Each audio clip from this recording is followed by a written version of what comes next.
Hello everyone, welcome to the third episode of Month Review. We are reviewing March 2026. This month, I would say probably the best one of 2026 so far. We'll see how April goes. Speaking of which, sorry that I'm releasing this so far into April. This video is coming out much later than I originally wanted it to. I was originally going to release it April 3rd because that is the 10-year anniversary of my YouTube channel being created. However, I have been very busy a lot throughout the start of April, and so I have not been able to do that. Anyway, alright, first thing, we're going to start off on a good thing with March, is that I kind of was doing decently badly units-wise at my school. Like, units are, you have to get a certain amount of units in every month, because I go to an alternative high school. So you have to get a certain amount of units in every month, and I was getting less than you're supposed to for a good deal of time back in late 2025. So I've been getting that up, and I got a pretty good amount of units in March 2026. On the flip side of that, though, I got taken off my work schedule for like 3 weeks of March 2026. So I don't really have that much money right now. I think I have like $10 in my bank account. I'm not real happy about being taken off my work schedule. However, I have been put back on it recently towards the end of March. Next up, we're going to cover some Fallout shit real quick. I have one thing listed for Fallout, but I actually did 3 things. So the first thing was I beat Mothership Zeta. That's the Alien DLC for Fallout 3. I have never beaten that before, so I got to play that for the first time and beat it. It kind of wasn't that great. I also beat Operation Anchorage, but I've already beaten that before on this channel. So it's not really as big of a deal that I beat Operation Anchorage. It also is the worst DLC I've ever played in any game.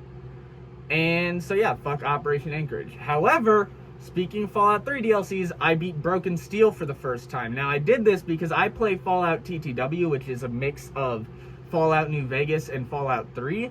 And I have a mod for that called TTW Watch Station Aegis, which is a player home mod where you live in a space station. And it's really good because it lets you freely travel between both wastelands. However, you have to either complete Broken Steel to access it, or you have to do a hard science... You have to hack a hard level terminal at Nellis AFB, and my science skill is not high enough to do that, so I figured the easier route would be completing Broken Steel. And so I did that. I finished Broken Steel. My science skill is still not high enough to get the thing at Nellis AFB, but it doesn't matter, because I have a teleport beacon where I can just teleport to my player home at any time. Yeah, that's why I beat Broken Steel. The DLC was kind of mediocre, honestly. I nuked the Citadel, though, because I'm doing a major evil playthrough.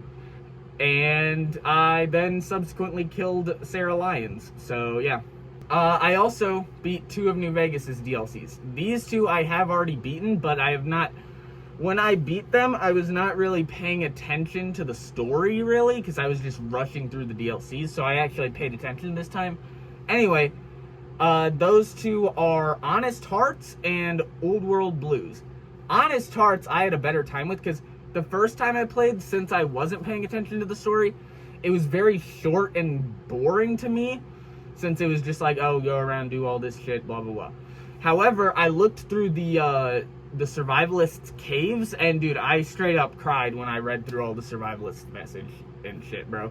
And now my main heavy armor, as in like the actual armor that I use, is the Desert Ranger combat armor from, I think, the 3rd cave. My normal outfit is Eulogy Jones's outfit because I killed him.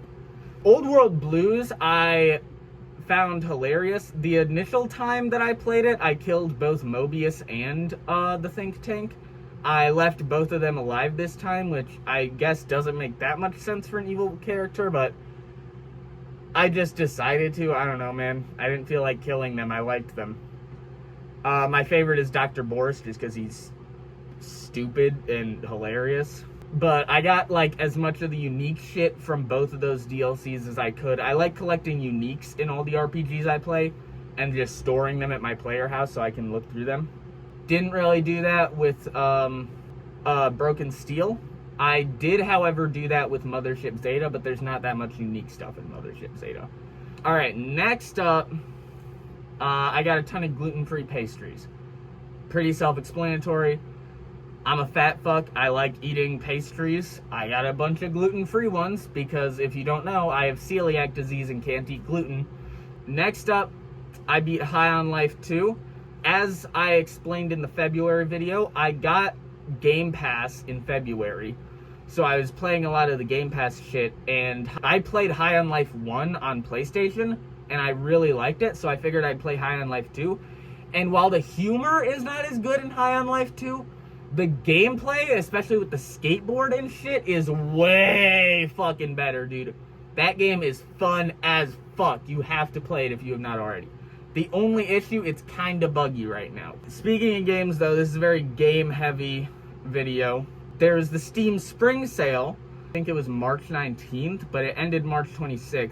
But I got 5 games from the Steam Spring Sale. Actually, I think I got more than that, but I got 5 main ones that I actually cared about. I got The Binding of Isaac, which I used to watch that when I was like 6. Probably should not have been, but oh well.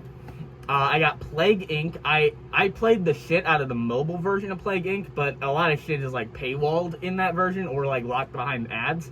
So I got the PC version where the gameplay's better, less shit's paywalled, stuff like that. You know, it's just the more complete version of Plague Inc.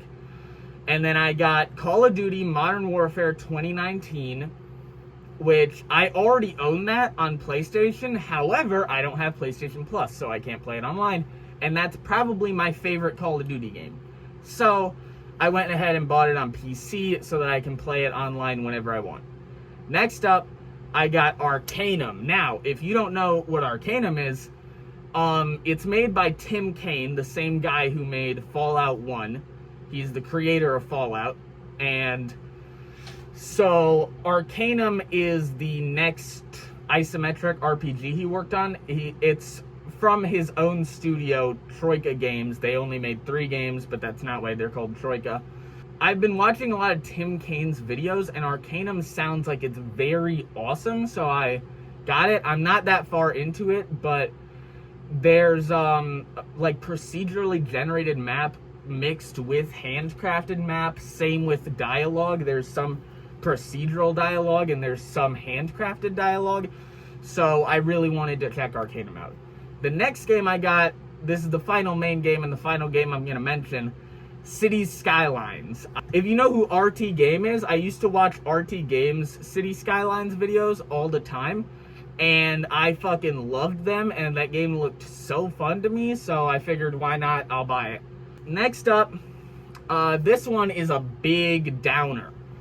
My piece of shit father, I don't know what the legal shit behind this is, but he came over to our house to basically come get any of his stuff that he thought was still left at our house.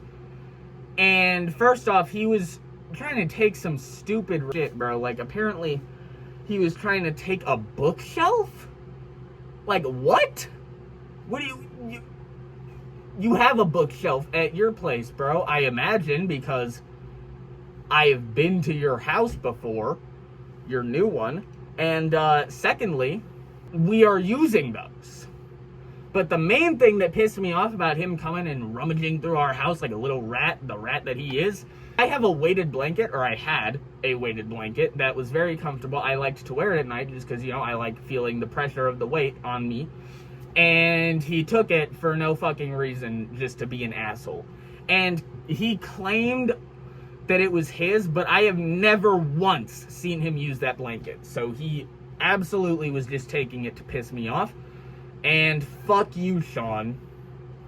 I'm not gonna drop his last name, but his first name is Sean, S-E-A-N.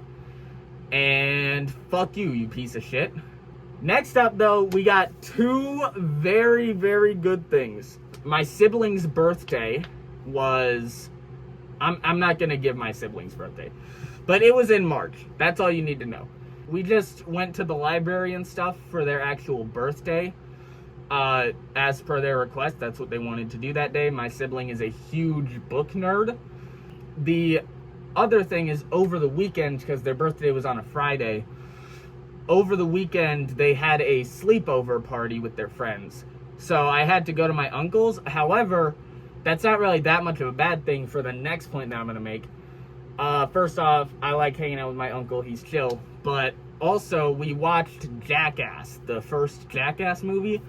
And that shit was hilarious, dude. I gotta watch the other ones too, but I'm gonna wait till I'm hanging out with him again, because it's just a compilation of funny fucking skits. It's like TikTok pranks before TikTok pranks, and they're also generally not harmful to literally everyone involved. It's just harmful to the people doing the shit, you know?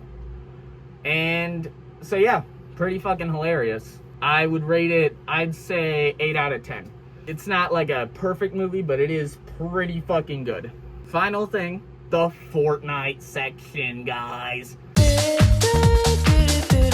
So Fortnite has been kind of having a rough time lately.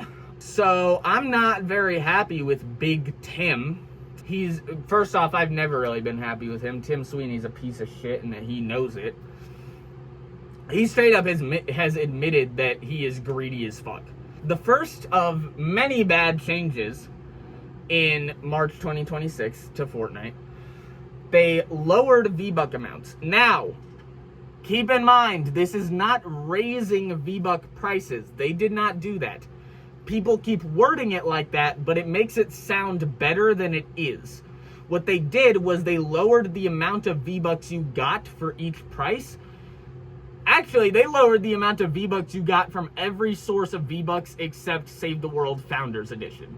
So you only get 800 V-Bucks from the $10 V-Buck pack. If you're buying the exact amount of V-Bucks you need, then it's $1 for 50 V-Bucks, which makes every V-Buck worth 2 cents instead of 1 cent like they were previously, which doubles the price of exact amount and makes it basically not worth it in any circumstance. They removed 700 V-Bucks from the Battle Pass. So you used to get 1,500. You'd pay 1,000 V-Bucks for the Battle Pass, and you would get 500 more whenever you fully completed the pass. Now you get 800 no matter what, and the Battle Pass costs 800. So you do not get any extra V-Bucks from the Battle Pass now. Crew is also only giving you 800 V-Bucks. So they're lowering it from a 1,000 V-Buck standard to an 800 V-Buck standard and removing bonus V-Bucks from the Battle Pass so that you have to buy V-Bucks no matter what. And if you buy the Battle Pass, you can only buy the next Battle Pass or an 800 V-Buck skin. The next two things that they did were a joint effort kind of thing. They fired over 1,000 people from Epic Games to pay the bills, which, you know, if you're really struggling to pay the bills, Epic, stop making so many fucking collabs! So that's 1,000 people who worked at Epic who no longer have jobs. And it's not just like they fired 1,000 janitors or something. They fired, like, important people. They fired the guy who designed Jonesy. They fired the guy who was behind the technical stuff for their live events. You know, the guy who made live events possible. They fired the guy who wrote the storyline for Chapter 7. They fired one of their major art directors. Like, they're firing major people from Epic Games. And they fired over 1,000 of them. So that's just the people I know. Imagine the people I don't know who were super important, bro. But then alongside that, they did this at the same time. They shut down 3 modes. Now listen, I'm not complaining that much about the modes getting shut down because it was Rocket Racing, Ballistic, and Festival Battle Stage. None of which are modes that I really liked or played. But there were people who liked those modes, especially Ballistic. Ballistic had a small but very dedicated community behind it. Rocket Racing, not so much. Fuck Rocket Racing. But I'm legitimately sad to see Ballistic go, because I would hop on there sometimes and legitimately play that, and it was actually fun. And now you just can't play it. It's just completely lost to media, and you can't play it on, like, private servers or anything either. So, fuck us, I guess, right, Epic? Despite all these shitty changes, this is the final thing for this video. Despite all these shitty changes, Fortnite Chapter 7 Season 2 is significantly better gameplay-wise than Chapter 7 Season 1. Shop and cosmetic-wise, it's just as terrible. I hate it. But the gameplay feels so much better. We got the rivalry shit making it way more fun. The guns are really fun. The Chaos Reloader shotgun has replaced the TAC as my favorite shotgun. I thought I would never see the day that the TAC got replaced as my favorite gun in Fortnite, but it finally happened. And it's the Chaos Reloader shotgun. It's so nice. What I do, I carry a Chaos Reloader and a Combat AR. And then I've been playing zero builds a lot just to fucking dog on these people, but this works in builds too. Especially if you play like zero build player, best way to play builds, you throw everyone off. You shoot them with the Chaos Reloader to start off, then you swap over to the Combat and just spray them until the Chaos Reloader reloads again. Then you swap back over to that and finish them off. And it's so fast and it's so fun and they don't know what fucking hit them. I love it, dude. It's my favorite gun. But the rivalry shit is super fun as well. It makes it way easier to find fights and you get rewarded for the fights. And the more rivalry wins you get, the better loot you can get from the little vending machines they have off to the right and left of the little screens. It's like bounties, but actually good. Plus, you fight to earn a style. However, this has been pissing me off. They fucking are cheating for Team Foundation. Team Ice King has significantly more people and significantly better people. Like the number one guy has 13,000 rivalry wins, and he's on Team Ice King. But they're just randomly giving Team Foundation like 1.7, 1.2, 1.5 times multipliers on days where they're not supposed to have multipliers. And so they've just been kind of fucking us over. And it's like, stop cheating for your fucking little Dwayne the Cock Johnson epic games. But overall, the season's really good. Also, the Vector 7 DMR is very good. I like it. The Slapperoni pizza is very nice. It's like I think it's just called the Pizza Party. It's like that, but it gives you the slap effect, so it's just a better version of that, and thus it's also a higher rarity. The overdrive grenades are really nice. I think they're a good middle ground between people who don't like shockwaves and people who do like shockwaves. They still give you the shockwave boost, but they don't break through builds, making it harder to flee. And they give you, I think, nitro, not slap. It might just be slap, though. But it gives you infinite stamina for a short period of time as well, so it's very nice. But yeah, that's it for March 2026. I think I'm gonna give this month, we'll give it a 9 out of 12, and we'll put it in A tier. And that's it. Once again, thank you for watching. Sorry this video came out so late. I am going to be trying to work on that in the future, but I do have work and school that I have to deal with along with family stuff. But yeah, see you guys in the next video. Have a good day. Like, comment, subscribe. See you later.